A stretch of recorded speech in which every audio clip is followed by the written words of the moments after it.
The Ukrainian president's visit to Washington, D.C. was supposed to confirm a change in the American stance toward Russia. Since the Trump-Putin meeting in Alaska a few weeks ago, the White House has been pressuring the Kremlin to agree to a ceasefire and start peace talks.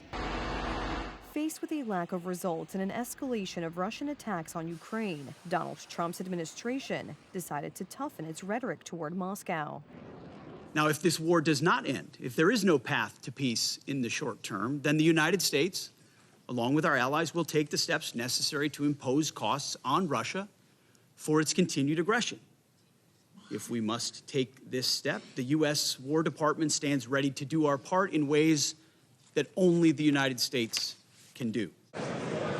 That's what the Pentagon chief said just 2 days ago. It seemed, therefore, that there would be no agreement and even an escalation, including the transfer of Tomahawk missiles to Ukraine. However, yesterday's telephone conversation between U.S. President Trump and Putin changed everything.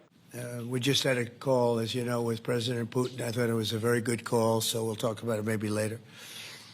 But it went very well. How well is not yet known. What is known, however, is that two important meetings are to take place. The first between the Secretary of State and the Russian Foreign Minister. The second directly between Trump and Putin.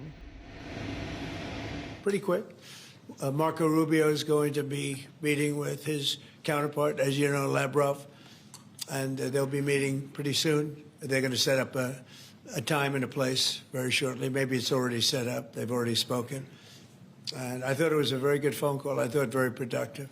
But I'll be meeting with President Putin, and we'll make a determination. Tomorrow I'm meeting with President Zelenskyy, and I'll be telling him about the call. According to preliminary arrangements, the meeting would take place in Budapest. However, it is not known what the Russians have put on the table. Much can be inferred from the meeting with the Ukrainian president. Just a few days ago, there was much talk about possible Tomahawk deliveries. Now, it seems that this issue will be suspended. What do you think he's going to say? Please sell Tomahawks? Is he going to say, please sell those Tomahawks? I really appreciate it. I did actually say, would you mind if I gave a couple of thousand Tomahawks to your opposition? I did say that to him. I said it just that way.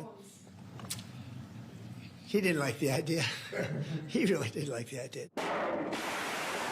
Was the idea of supplying Ukraine with long-range missiles real? It's not certain, but it could have made a huge impression on the Russians. Perhaps the Kremlin was actually frightened by the potential threat. Washington wants to end the war. If the Kremlin has made any real proposals that give hope for this, suspending sanctions or missile deliveries could be an opportunity for a ceasefire. On the other hand, similar hopes were pinned on the meeting in Alaska. There is an urgent need to increase pressure on Vladimir Putin to engage in serious peace talks. He responds to pressure. Yesterday's phone call also showed that it is a consequence of decisions made on the basis of announcements by the American side.